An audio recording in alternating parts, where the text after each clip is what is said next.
Hello प्यारे साथियों, कैसे हैं आप लोग। मैं आशा करता हूं कि सभी लोग मस्त होंगे, स्वस्थ होंगे, पढ़ाई लिखाई कर रहे होंगे। तो प्यारे साथियों, सबसे पहले तो आप सभी का स्वागत करते हैं इस प्यारे से ब्यूटीफुल से channel study Guru with Pintu sir में। तो मेरे मित्रों, मेरे दोस्तों, कुछ विषम परिस्थितियां थी जिसकी वजह से वीडियो नहीं आ पा रही थी। तो प्यारे साथियों, उसके लिए मुझे खेद है।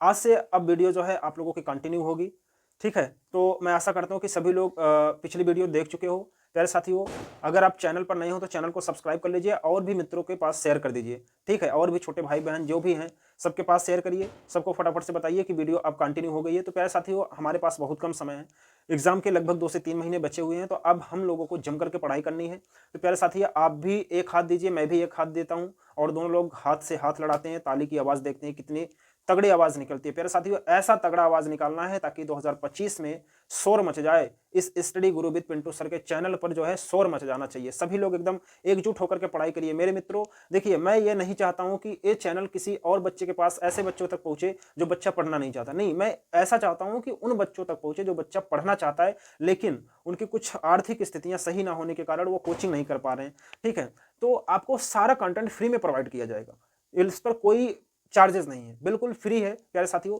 सभी दोस्तों तक भेजिए। जितने भी साथी, जितने भी भाई बहन इस वजह से नहीं पढ़ पा रहे हैं कि पैसे की वजह से कोचिंग का फीस नहीं जमा कर पा रहे हैं, तमाम प्रकार की बाधाएं हैं, उन लोगों तक ये वीडियो जरूर पहुंचाइए, ठीक है दोस्तों। इस चैनल को जरूर पहुंचाइए, और इस चैनल पर मैं फ्री कंटेंट देने वाला हूं, बिल्कुल एक भी चार्जेस नहीं होगा, शून्य चार्जेस होगा, और मैं पूरा कंटेंट देने वाला हूं। आपके एग्जाम तक मैं पूरी फिजिक्स कंप्लीट करा दूंगा इस चैनल पर। प्यारे साथियों, तो सभी लोग जुड़ जाइए, फटाफट से शेयर करिए। तो चलिए आज हम लोग स्टार्ट करते हैं प्रकाश, ठीक है। प्रकाश में सबसे पहले हम लोग पढ़ेंगे समतल पृष्ठों पर प्रकाश का परावर्तन।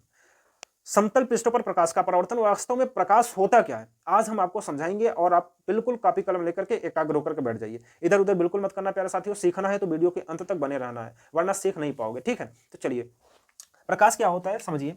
सबसे पहले हम लोग प्रकाश पढ़ने चल रहे हैं, तो प्रकाश के बारे में जान लेते हैं, ठीक है। प्रकाश क्या होता है? प्रकाश कुछ नहीं है प्यारे साथियों, आप अपने आसपास में जिस साधन की या जिस माध्यम की वजह से देख रहे हैं वो क्या है? प्रकाश है। अगर आप सोचिए, आप अगर प्रकाश में ना बैठे होते तो कलम किस स्थान पर चला रहे हैं जान पाते? नहीं ना। कॉपी पर कलम किस हिसाब से चला रहे हैं, कहां पर लाइन बनानी है, कहां पर जो है मात्रा लगानी है, वो कैसे देख रहे हैं? प्रकाश से तभी तो देख पा रहे हो ना। अगर प्रकाश ना होता तो आप देख लेते? नहीं। प्रकाश एक प्रकार की वह ऊर्जा है जो हमारे दृष्टि ज्ञान को क्या करती है? जागृत करती है। या आप ऐसे भी कर सकते हैं अपने शब्दों में, कोई दिक्कत नहीं है। प्रकाश वह साधन है जो हमें अंधेरे में रखी वस्तुओं को देखने में सहायता प्रदान करती है, ठीक है प्यारे साथियों। तो प्रकाश को इंग्लिश में बोलते हैं लाइट। प्रकाश को इंग्लिश में क्या बोलते हैं? लाइट। तो यहां पर सबसे पहले प्रकाश का डेफिनेशन लिख लेते हैं। प्रकाश प्रकाश एक प्रकार की ऊर्जा है, एक प्रकार की ऊर्जा है जो हमारे दृष्टि ज्ञान को जागृत करती है, जागृत करती है। या आप अपने भाषा में भी लिख सकते हैं अथवा करके। प्रकाश वह साधन है या वह माध्यम है, प्रकाश वह साधन है जो हमें अंधेरे में रखी वस्तुओं को देखने में सहायता प्रदान करती है, सहायता प्रदान करती है, ठीक है दोस्तों। समझ में आया प्रकाश क्या है? हाँ, ध्यान देना, प्रकाश हमको नहीं दिखता है, प्रकाश के रहते हम किसी वस्तु को देख पाते हैं, ठीक है। प्रकाश को देख लेते हो क्या? नहीं। अगर प्रकाश होता है तो हम वस्तु को देखते हैं। जैसे आप सपोज करिए, मैं निकल करके आपके सामने खड़ा हो गया, तो आप कैसे देखोगे? अगर कमरे में लाइट जलती रहेगी तभी तो आप मुझे देख पाओगे। अगर अंधेरा रहेगा तो आप मुझे देख पाओगे नहीं ना। लाइट है तो आप मुझे देख पा रहे हो, वरना नहीं देख पाते। तो प्रकाश नहीं दिखता है, लेकिन प्रकाश के रहते हुए हम वस्तु को देख लेते हैं। समझ में आया? ठीक है। चलिए अब यहां पर थोड़ा सा हम प्रकाश के गुण के बारे में जानते हैं, ठीक। प्रकाश हो गया, किसी को कोई दिक्कत नहीं होनी चाहिए। चलिए अब हम प्रकाश के गुण को देखते हैं, ठीक। सभी लोग हेडिंग बना लीजिएगा, प्रॉपर्टीज ऑफ लाइट, प्रकाश के गुण, प्रकाश के गुण, ठीक है। प्रकाश के गुण में पहला गुण तो यह लिखना दोस्तों, सबसे पहले अभी हमने जो बताया, प्रकाश स्वयं अदृश्य होता है, लेकिन प्रकाश की उपस्थिति में हम वस्तुओं को देख सकते हैं आसानी से, ठीक है। यहां पर लिखना, प्रकाश स्वयं अदृश्य होता है, परंतु प्रकाश की उपस्थिति में हम वस्तुओं को आसानी से देख सकते हैं, देख सकते हैं। ठीक है दोस्तों, दूसरा पॉइंट यह है कि प्रकाश को चलने के लिए किसी माध्यम की आवश्यकता नहीं होती, अर्थात प्रकाश निर्वात में भी गति कर सकता है। प्रकाश को चलने के लिए किसी माध्यम की आवश्यकता नहीं होती, आवश्यकता नहीं होती, अर्थात प्रकाश निर्वात में भी गमन कर सकती है। ठीक है दोस्तों, एनी डाउट नहीं होना चाहिए, बिल्कुल एकदम सरल शब्दों में और कम शब्दों में आपको समझाएंगे, घबराना मत। ठीक है, तीसरा पॉइंट देखिएगा दोस्तों, निर्वात में प्रकाश की चाल, निर्वात में प्रकाश की चाल 3 × 10⁸ मीटर प्रति सेकंड होती है।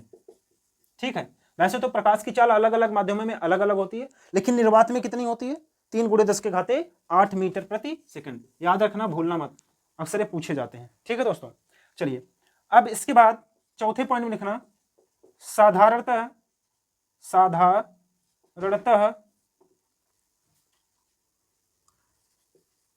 प्रकाश एक सरल रेखा में चलती है, सरल रेखा में चलती है या गमन करती है। जो प्रकाश होती है वो कैसे? सरल रेखा में गति करती है। समझ में आया दोस्तों? अब इसके बाद यहां पर हम लोग अगले पॉइंट में लिखेंगे, प्रकाश विद्युत चुंबकीय तरंगों के रूप में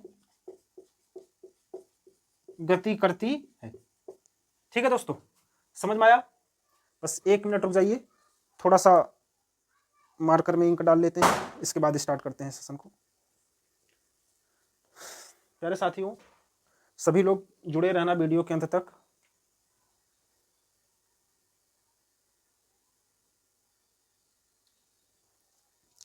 चैनल को अभी तक शेयर नहीं कर रहे हो तो शेयर कर दो। जितने भी साथी हैं, अगर एक एक लोगों के पास भी शेयर करेंगे ना, तो भी अपनी फैमिली जो है, फैमिली में और मेंबर जुड़ जाएंगे।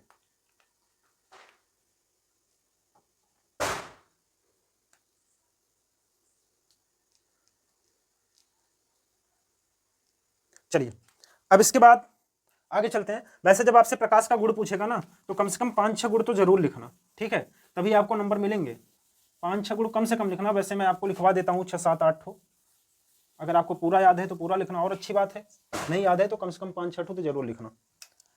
अगला पॉइंट लिखना दोस्तों कि प्रकाश चमकदार पृष्ठों से या पालिशदार सतह पर क्या होता है? परावर्तित होता है। प्रकाश चमकदार पृष्ठों से परावर्तित हो जाता है। ठीक है, इसके बाद अगले पॉइंट में, प्रकाश जब एक पारदर्शी माध्यम से दूसरे पारदर्शी माध्यम में जाता है ना, तो अपने मार्ग से थोड़ा सा विचलित हो जाता है। ठीक, जिसको हम प्रकाश का अपवर्तन कहते हैं। आगे चल के हम इस पर बहुत डिस्कस करने वाले हैं, बहुत अच्छे तरीके से, बहुत गहराई से समझने वाले हैं। लेकिन यहां पर जो प्रकाश का गुण है, ये गुण में ही आता है कि अगर एक माध्यम से दूसरे माध्यम में जाएगा तो प्रकाश में क्या होगा?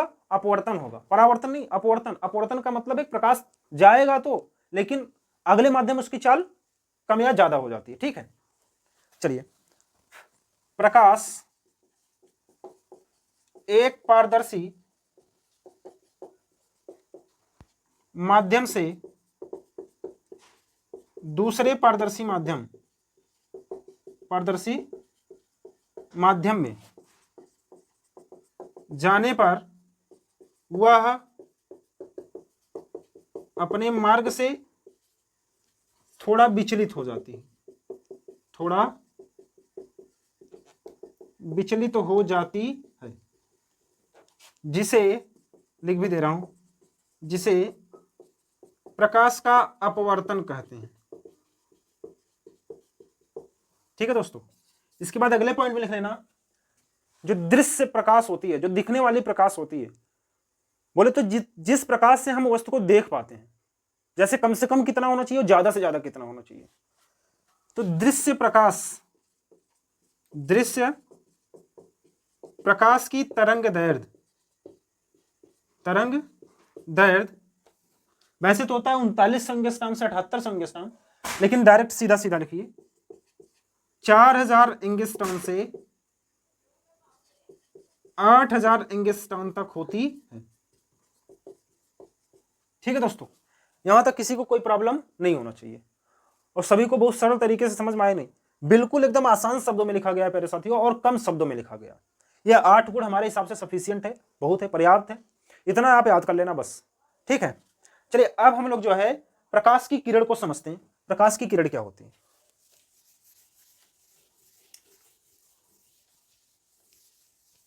देखिए सभी लोग, अब हम लोग सीखने वाले हैं प्रकाश किरण पुंज। प्रकाश किरण पुंज, पुंज मतलब होता है समूह। पुंज मतलब क्या होता है? समूह। जब 2 या 2 से अधिक किरण मिलते हैं तो वो समूह बन जाते हैं और उसी को क्या बोलते हैं? पुंज बोलते हैं। ठीक है, बस ध्यान से समझना, प्रकाश किरण पुंज 3 प्रकार की होती है। एक होता है अभिसारी प्रकाश किरण पुंज और एक होता है अपसारी प्रकाश किरण पुंज और एक होता है समांतर प्रकाश किरण पुंज। ठीक है दोस्तों, अब देखिए अभिसारी क्या होता है, सभी लोग समझते चलना। अभिसारी प्रकाश किरण क्या होता है? अभिसारी, अभी मतलब सिकुड़ना, ध्यान से यहां पर लिख लेना नोट पॉइंट करके। अभिसारी मतलब होता है सिकुड़ना, क्या? सिकुड़ना। और अपसारी मतलब होता है फैलना। अब आप समझ गए होंगे, अभिसारी मतलब होता है सिकुड़ना और अपसारी मतलब होता है फैलना। समांतर तो आपको पता ही है, जो एक दूसरे के सीध में जाए। ठीक, चलिए, अभिसारी का मतलब सिकुड़ना, तो मतलब जब प्रकाश की किरणें एक बिंदु पर आती हुई प्रतीत होती है, ये देखिए एक बिंदु पर आती हुई प्रतीत हो रही है। सारी प्रकाश की किरणें एक ही बिंदु की ओर है ना, एक बिंदु पर आती हुई प्रतीत होती है, इसको क्या कहते हैं? अभिसारी प्रकाश किरण पुंज।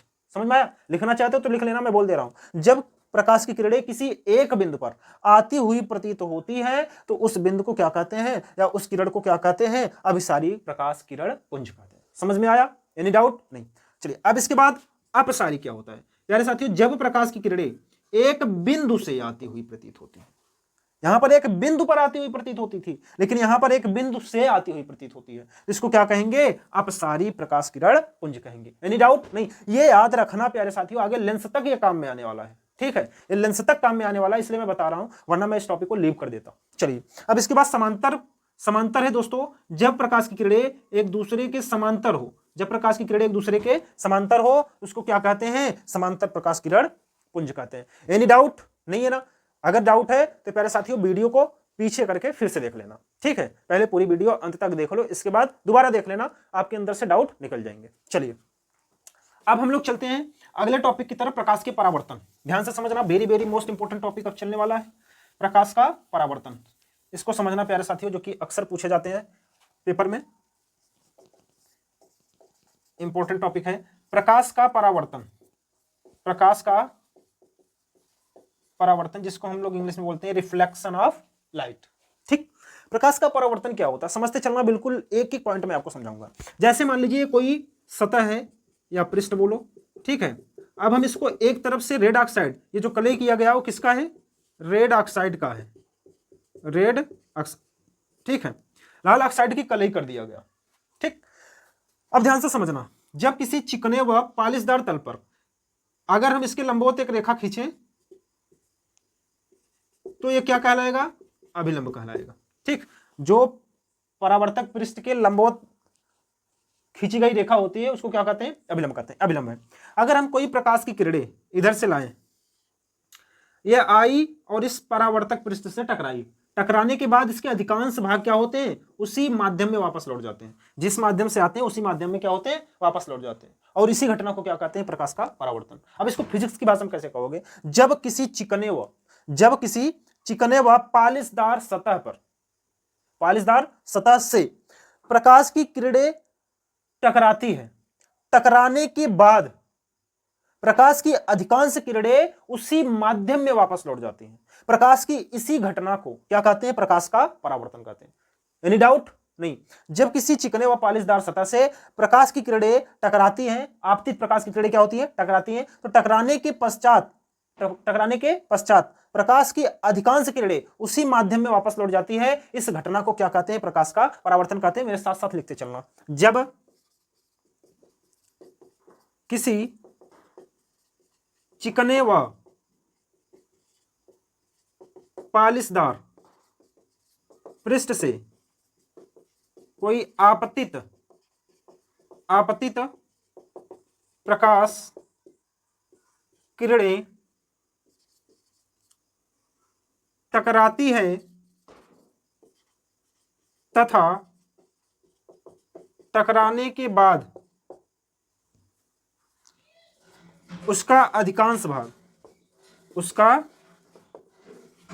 भाग उसी माध्यम में वापस लौट जाती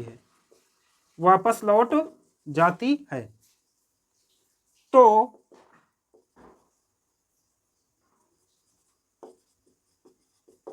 प्रकाश की इसी घटना को प्रकाश का परावर्तन कहते हैं। समझ में आया दोस्तों? जो आने वाली किरण होती है इसको आपतित किरण कहते हैं। क्या कहते हैं? आपतित किरण। और जिस बिंदु पर टकराती है इसको परावर्तक बिंदु या आपतन बिंदु कहते हैं। क्या कहते हैं? आपतन बिंदु कहते हैं। और जब टकरा करके वापस लौटती है किरण इसको बोलते हैं परावर्तित किरण। और ये जो जिस पृष्ठ से टकरा करके वापस होती है इसको बोलते हैं परावर्तक पृष्ठ। ठीक है दोस्तों? अब यहां पर थोड़ा ध्यान देना, ये अभिलंब हो गया। अभिलंब और आपतित किरण के बीच जो कोण बनता है इसको आई से रिप्रेजेंट करते हैं, इसको बोलते हैं आपतन कोण। क्या बोलते हैं? आपतन कोण। और यहां अभिलंब तथा परावर्तित किरण के बीच जो कोण बनता है इसको आर से रिप्रेजेंट करते हैं और इसको बोलते हैं परावर्तन कोण। समझ में आया? Any doubt? सभी लोग ध्यान से समझना। जो प्रकाश की किरणें परावर्तक पृष्ठ से आकर टकराती है उसको क्या कहते हैं? आपतित किरण। समझ में आया?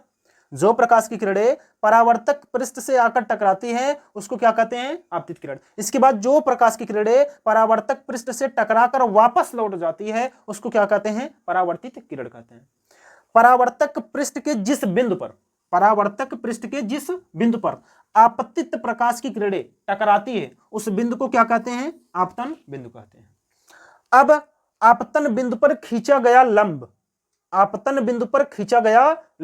क्या कहलाता है? अभिलंब कहलाता है। इसको यन से रिप्रेजेंट करते हैं क्योंकि इसका इंग्लिश जो होता है वो नॉर्मल होता है।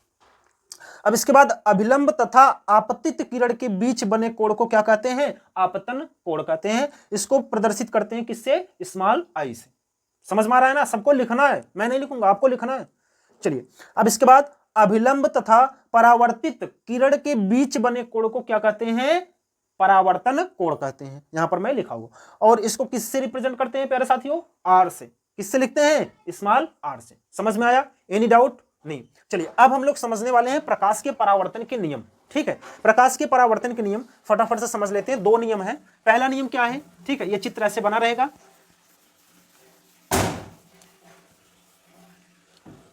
प्रकाश के परावर्तन के नियम। अब इसमें प्रथम नियम समझना दोस्तों। प्रथम नियम क्या है कि देखिए, आपतित किरण, प्रथम नियम क्या है? आपतित किरण, परावर्तित किरण तथा आपतन बिंदु पर खींचा गया अभिलंब तीनों एक ही बिंदु पर होते हैं। समझ में आया? नहीं समझ आया? फिर से समझो।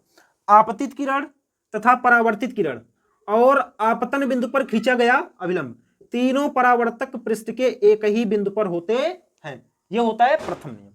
ठीक है, समझ में आया? चलिए लिखिए। आपतित किरण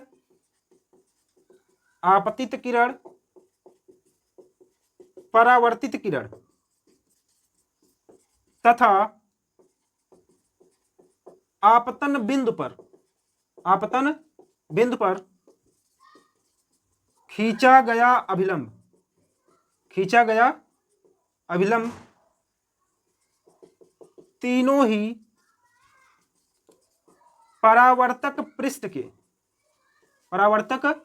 के एक ही बिंदु पर होते हैं। समझ में आया? कोई दिक्कत नहीं। चलिए अब इसका द्वितीय नियम क्या है दोस्तों? द्वितीय नियम यह है कि ये जो आपतन कोण है वो परावर्तन कोण के बराबर होता है। जैसे जैसे हम आपतन कोण का मान बढ़ाएंगे वैसे वैसे परावर्तन कोण का भी मान क्या होगा? बढ़ेगा। जैसे जैसे आपतन कोण का मान घटाएंगे वैसे वैसे परावर्तन कोण का भी मान क्या होगा? घटेगा। मींस आपतन कोण और परावर्तन कोण आपस में क्या होते हैं? बराबर होते हैं। आपतन कोण को किससे लिखते हैं? आई से लिखते हैं, और परावर्तन कोण को किससे लिखते हैं? आर से लिखते हैं। मैंने शॉर्ट में लिख दिया, आप पूरा लिख लेना कि आपतन कोण व परावर्तन कोण का मान आपस में बराबर होता है, सदैव बराबर होता है। ठीक है, सदैव आपस में बराबर होता है, ये जरूर लिख लेना। Any doubt? चलिए अब प्यारे साथियों हम लोग चलते हैं प्रकाश की उत्क्रमणीयता पर। उत्क्रमणीयता का मतलब होता है, जैसे समझिएगा, ठीक है, बहुत बड़ा टॉपिक नहीं है, इसमें समझ सकते हैं। प्रकाश की उत्क्रमणीयता क्या है? अगर हम प्रकाश की आपतित किरण को, जैसे आपतित किरण को ऐसे लाएं, प्रकाश किरण को ऐसे लाएं तो परावर्तित ऐसे हुआ। अगर मैं ऐसे प्रकाश की किरण को लाता तो परावर्तित ऐसे होता। समझ गए? प्रकाश की किरण को हमने ऐसे लाया, देखो ऐसे लाया तो परावर्तित कैसे हुआ? ऐसे हुआ। अगर मैं यही प्रकाश की किरण को ऐसे लाता तो परावर्तित कैसे होता? ऐसे होता। अगर एंगल मत बोले तो कोण समान है तो ये जिस पथ से गया है, अगर उस पथ से ला रहे हो तो जिस पथ से आया उसी पथ से वापस आएगा। समझ में आया? यही होता है प्रकाश की उत्क्रमणीयता। बोले तो यदि हम आपतित किरण को क्या कर दे? परावर्तित किरण कर दे तो परावर्तित किरण आपतित किरण की भांति व्यवहार करने लगता है। इसी गुण को क्या कहते हैं? प्रकाश की उत्क्रमणीयता कहते हैं। समझ में आया? प्रकाश की उत्क्रमणीयता किसे कहते हैं? जब हम आपतित किरण को परावर्तित किरण कर दे, सॉरी, या परावर्तित किरण को आपतित किरण कर दे तो आपतित किरण परावर्तित किरण की भांति व्यवहार करने लगता है। प्रकाश के इसी गुण को क्या कहते हैं? प्रकाश की उत्क्रमणीयता करते हैं। समझ में आया? इसको लिख लीजिएगा, फिर से मैं बोल दे रहा हूं आराम से। जब परावर्तित किरण आपतित किरण की भांति व्यवहार करे तो आपतित किरण परावर्तित किरण की भांति व्यवहार करने लगता है। प्रकाश के इसी घटना को क्या कहते हैं? प्रकाश की उत्क्रमणीयता कहते हैं। समझ गए? चलिए ये पॉइंट समझ में आ गया। अब प्यारे साथियों हम लोग सीखने वाले हैं प्रतिबिंब। प्रतिबिंब होता क्या है? चलिए अब हम लोग सीखेंगे प्रतिबिंब क्या होता है। मिटा दे, इसको मिटा दे रहे हैं फटाफट से। आज हम लोग समतल पृष्ठों पर प्रकाश के परावर्तन को सीख लेते हैं ताकि हम लोग कल सीखेंगे गोलीय पृष्ठों पर प्रकाश का परावर्तन। समझिएगा प्रतिबिंब क्या होता है। प्रतिबिंब बोले तो इमेज। प्रतिबिंब क्या होता है प्यारे साथियों? किसी वस्तु से चलने वाली प्रकाश किरणें परावर्तन के पश्चात जिस बिंदु पर मिलती है या मिलती हुई प्रतीत होती है, उस बिंदु को, उस वस्तु का क्या कहते हैं? प्रतिबिंब कहते हैं। नहीं समझ में आया? बस केवल समझते चलना। जैसे ही मैं प्रकाश का परावर्तन गोलीय पृष्ठों पर समझाऊंगा प्यारे साथियों, वैसे आप एकदम अपनी आंखों से देख लोगे कि प्रतिबिंब वास्तव में होता क्या है। बस ऐसे समझते चलना, किसी बिंदु या वस्तु से चलने वाली प्रकाश किरणें परावर्तन के पश्चात जिस बिंदु पर मिलती है या मिलती हुई प्रतीत होती है, उस बिंदु को, उस वस्तु का क्या कहते हैं? प्रतिबिंब कहते हैं। अब प्यारे साथियों ये दो प्रकार का होता है, एक वास्तविक प्रतिबिंब होता है, एक आभासी प्रतिबिंब होता है। वास्तविक प्रतिबिंब वे प्रतिबिंब होते हैं जो वास्तव में मिलते हैं, ठीक है, और आभासी प्रतिबिंब वे प्रतिबिंब होते हैं जो मिलती हुई प्रतीत होते हैं। मिलते नहीं लेकिन मिलती हुई प्रतीत होते हैं, उसे क्या कहते हैं? आभासी प्रतिबिंब कहते हैं। ये लिखना है, लिख लीजिए। मैं आपको अगले लेक्चर में बोले तो जब गोलीय पृष्ठों पर प्रकाश का परावर्तन बताऊंगा तो वहां पर एक बार प्रतिबिंब को अच्छे से समझाऊंगा, ठीक है। फिर वहां पर प्रतिबिंब बनने के केसेस हैं, उसको बढ़िया से समझाऊंगा। लेकिन यहां पर आप समझते चलिए प्रतिबिंब होता क्या। चलिए लिखते चलिएगा मेरे साथ साथ, मैंने बोल दिया ना, लिखते चलिए। किसी बिंदु या वस्तु से चलने वाली प्रकाश की किरणें, चलने वाली प्रकाश की किरणें परावर्तन के पश्चात जिस बिंदु पर मिलती हैं या मिलती हुई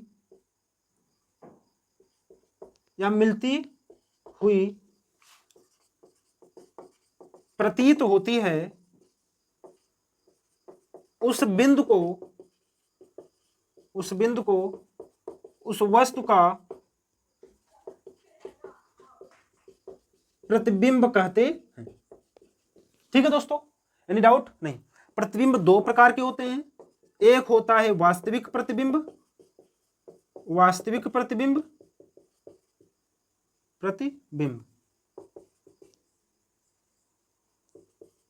और दूसरा होता है आभासी प्रतिबिंब। ठीक है, अब समझिएगा, डेफिनेशन में कोई बदलाव नहीं है, बस थोड़ा सा यहां पर देखिए, किसी बिंदु या वस्तु से चलने वाली प्रकाश की किरणें परावर्तन के पश्चात जिस बिंदु पर मिलती हैं, बस आगे मत लिखना, जिस बिंदु पर मिलती हैं उस बिंदु को, ये वाला यहां से काट देना, उस बिंदु को क्या कहते हैं, उस बिंदु को वास्तविक प्रतिबिंब यहां पर जोड़ लेना, बस ये हो गया वास्तविक प्रतिबिंब की डेफिनेशन। समझा, जिस बिंदु पर वास्तव में मिलती है उस बिंदु को क्या कहते हैं, वास्तविक प्रतिबिंब। अब इसके बाद जब आभासी प्रतिबिंब लिखना होगा तो आभासी प्रतिबिंब में क्या लिखना, किसी बिंदु या वस्तु से चलने वाली प्रकाश किरणें परावर्तन के पश्चात जिस बिंदु पर मिलती हुई प्रतीत होती है, जिस बिंदु पर, अब यहां पर मिलती हुई को काट देना, इसको काट देना, मिलती हुई प्रतीत होती है, उस बिंदु को उस वस्तु का वास्तविक प्रतिबिंब आभासी प्रतिबिंब कहते हैं, आभासी प्रतिबिंब कहते हैं। समझ में आया प्यारे साथियों, एनी डाउट नहीं। अब एक टॉपिक और छोटा सा रह गया है, पार्श्व उत्क्रमण, इसके बाद हम लेक्चर को बंद करेंगे, नेक्स्ट वीडियो में जो है देखेंगे प्यारे साथियों। ठीक है, तो पार्श्व उत्क्रमण क्या होता है इसको समझिएगा। पार्श्व उत्क्रमण बोले तो लेटरल इन्वर्जन, पार्श्व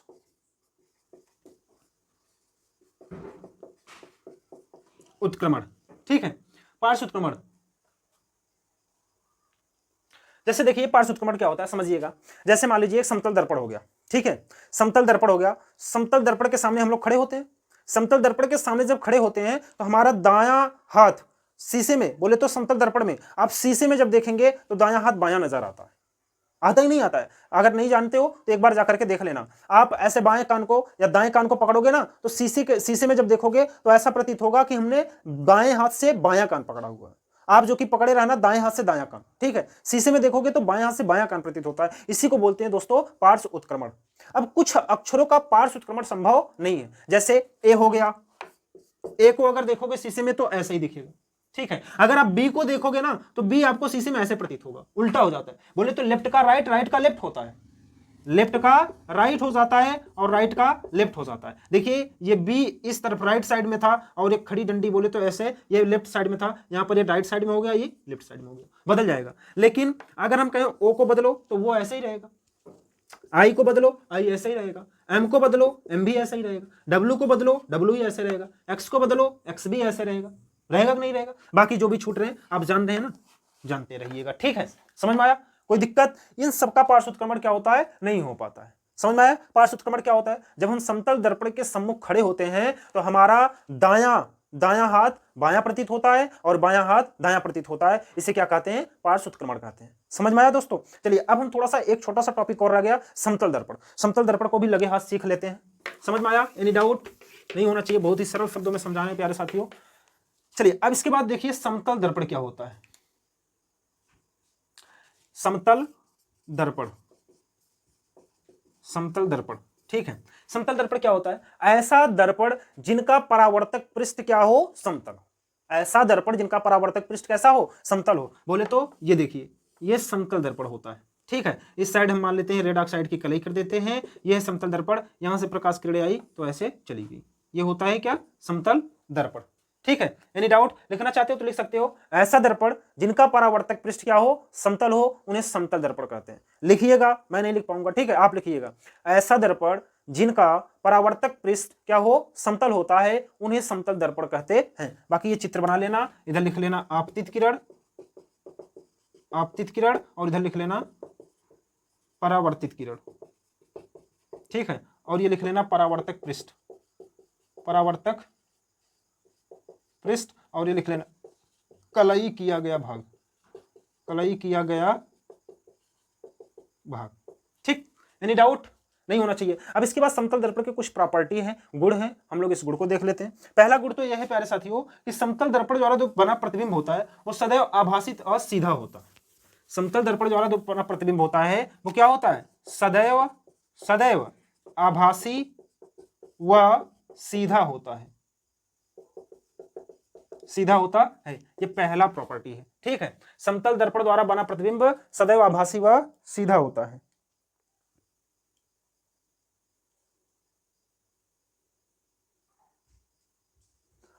और इसके बाद देखिएगा, जो समतल दर्पण में प्रतिबिंब का आकार बनता है, ठीक है, वो वस्तु के आकार के बराबर प्रतीत होता है। बोले तो जो प्रतिबिंब का आकार है, प्रतिबिंब का आकार वस्तु के आकार के बराबर होता है, आकार के बराबर होता है। ठीक है, और इसके बाद तीसरे पॉइंट में समझते चलना। अगर आपको बोले तो प्रतिबिंब की अगर h ऊंचाई की प्रतिबिंब बिंब लिए, बिंब मतलब वस्तु, अगर h ऊंचाई का कोई वस्तु है उसका पूरा पूरा प्रतिबिंब देखना चाहते हो, ठीक है, जैसे सपोज करिए आप अपनी शरीर पूरा का पूरा शीशा में देखना चाहते हो, तो शीशे की लंबाई कितनी लेनी पड़ेगी? अगर आप 5 फीट के हैं तो 5 फीट का आधा 2.5 फीट, 2.5 फीट का शीशा लेना पड़ेगा। बोले तो जितनी ऊंचाई का वस्तु होता है उसके आधे गुने के बराबर क्या होते हैं? शीशा लेने पड़ते हैं। समझ में आया? उसका आधा क्या होना चाहिए? शीशा होना चाहिए, तभी आपका पूरा प्रतिबिंब उसमें स्पष्ट नजर आएगा। चलिए, तो यहां पर लिखिए h ऊंचाई की वस्तु का पूरा प्रतिबिंब प्राप्त करने के लिए समतल दर्पण की ऊंचाई कम से कम h/2 लेनी पड़ेगी। समझ में आया? तभी आप स्पष्ट देख पाओगे। ठीक, और इसके बाद थोड़ा ध्यान से समझिएगा, जो समतल दर्पण के प्रतिबिंब बनते हैं, प्रतिबिंब और वस्तु को मिलाने वाली जो रेखा होती है वो सदैव लंबवत होती है। समझ गए? यहां पर लिख लीजिएगा, प्रतिबिंब और वस्तु को मिलाने वाली रेखा सदैव लंबवत होती है। ठीक है प्यारे साथियों, एनी डाउट? कोई डाउट नहीं होना चाहिए। चलिए, अब एक पॉइंट और लिख लेना, समतल दर्पण की फोकस दूरी अनंत होती है। इंपॉर्टेंट पॉइंट है, समतल दर्पण की फोकस दूरी अनंत होती है। बस यही 5 गुण जो इंपॉर्टेंट थे मैं आपको बता दिया। ठीक है दोस्तों, तो मैं आशा करता हूं कि आपको ये वीडियो बहुत अच्छा लगा होगा। आपको जितना टॉपिक हमने समझाया सारे टॉपिक समझ में आ गए होंगे। तो प्यारे साथियों, आप चैनल से जुड़ जाइए और भी दोस्तों तक शेयर करिए। ठीक है, और मैं आशा करता हूं कि सभी प्यारे साथी जो है वीडियो के अंत तक बने रहें और सभी लोग कम से कम 1-2 दोस्तों तक जरूर शेयर किए हैं। ठीक है, तो प्यारे साथियों, अगर आप चैनल पर नए हैं तो चैनल को सब्सक्राइब कर लीजिए और दोस्तों तक पहुंचाइए। ठीक है, वीडियो को अभी तक लाइक नहीं है तो वीडियो को लाइक किए जाओ। ठीक है, चलिए अब हम मिलते हैं नेक्स्ट वीडियो में। तब तक आप लोग पढ़ते रहिए, मस्त रहिए। जय हिंद, जय भारत।